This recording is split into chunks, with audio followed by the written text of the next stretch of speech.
बिस्मिल्लाहिर्रहमानिर्रहीम। हज़रत सालिम बिन अब्दुल्ला रज़ी अल्लाह ताला अन्हो की कनैयत अबू उमर या अबू अब्दुल्ला है। ये अमीरुल मोमिनीन हज़रत उमर फ़ारूक रज़ी अल्लाह ताला अन्हो के पोते हैं और मदीना मुनव्वरा के 7 मशहूर फ़ुक़हा में इनका शुमार है। ये इल्म हदीस में अपने वालिद हज़रत अब्दुल्ला बिन उमरू, अबू हुरैरा, अबू अराफ़े वग़ैरह सहाबा रज़ी अल्लाह ताला अन्हुम के काबिल फ़ख्र शागिर्द हैं और उनके शागिर्दों की फ़हरिस्त बहुत तवील है, जिनमें इमाम ज़हरी, अबू बकर बिन सालम, साले बिन कैसान, उमरो बिन दिनार बसरा वग़ैरह काबिल ज़िक्र हैं।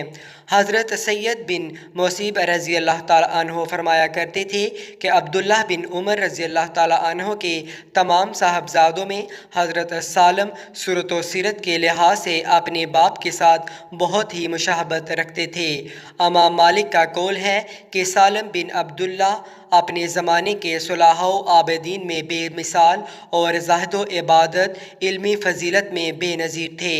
मिजाज में इंतहाई तवाज़ु इंकसारी थी। ज़िंदगी भर अपनी ज़रूरियात का सारा सामान ख़ुद ही बाज़ार से ख़रीद कर लाते और कभी किसी लौंडी या ग़ुलाम से खिदमत लेने को पसंद नहीं फरमाते थे। अहले मदीना लौंडियों के पेट से पैदा होने वाले बच्चों को अच्छी नज़र से नहीं देखते थे, लेकिन खुदा की शान, जब मुल्क फ़ारिस के कैदियों में यजीद जर्द बादशाह की 3 बेटियां गिरफ्तार होकर आईं तो उन तीनों लौंडियों को हज़रत अली रज़ी अल्लाह ताला अन्हो ने ख़रीद लिया और एक लौंडी अब्दुल्ला बिन उमर रज़ी अल्लाह ताला अन्हो को ब्याह कर दी तो उसके पेट से हज़रत सालिम बिन अब्दुल्ला पैदा हुए और एक लौंडी अपने फ़र्जंद इमाम हुसैन रज़ी अल्लाह ताला अन्हो को अता फ़रमाई तो इसके पेट से इमाम ज़ैनुल आबिदीन पैदा हुए और एक लौंडी मोहम्मद बिन अबू बकर सदीक़ रज़ी अल्लाह ताला अन्हो को अनायत फ़रमाई तो उसके पेट से कासिम बिन मोहम्मद पैदा हुए और ये तीनों सालिम, इमाम ज़ैनुल आबिदीन, कासिम इल्म अमल, सहज तकवा और रियाज़त में तमाम अहले मदीना से बढ़ गए। हालांकि ये तीनों लौंडियों के बातन से पैदा हुए थे। ये देखकर अहले मदीना को लौंडियों की रग़बत बहुत बढ़ गई और लौंडियों के बतन से पैदा होने वाले बच्चों को अहले मदीना इज़्ज़त व वक़्त की नज़र से देखने लगे। हज़रत साद बिन इब्राहीम बिन अब्दुर्रहमान की कुनैयत अबू इसहाक़ या अबू इब्राहीम है। ये हज़रत अब्दुल्लाह बिन उमर रज़ी अल्लाह ताला अन्हो का दीदार करने वाले ताबी हैं। ये अपने वालिद कासिम बिन मोहम्मद, अब्दुल्ला बिन जाफ़र वग़ैरह मुहद्दिसीन से हदीस की रवायत करते हैं और इमाम ज़हरवी, सफ़ियान बिन उनैया वग़ैरह इनसे हदीस रवायत करने वालों में हैं।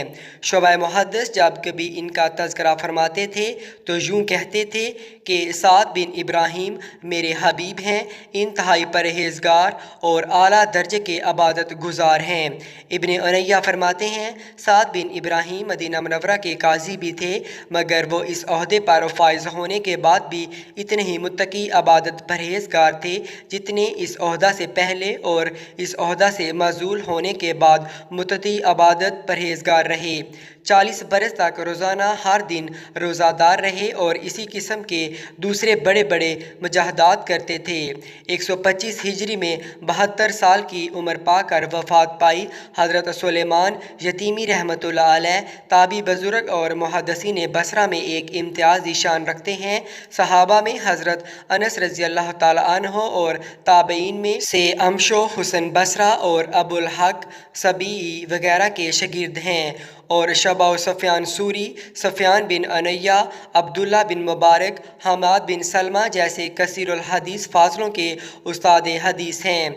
बसरा के बड़े बड़े आबदों में इनका शुमार है। ये ऐसे साहिब करामत इबादत गुज़ार थे कि उम्र भर उनका ये मामूल रहा कि अशा के वज़ू से फजर तक सारी रात नवाफल पढ़ा करते थे। ज़िक़दा 143 हिजरी में 92 बरस की उम्र में वफ़ात पाई।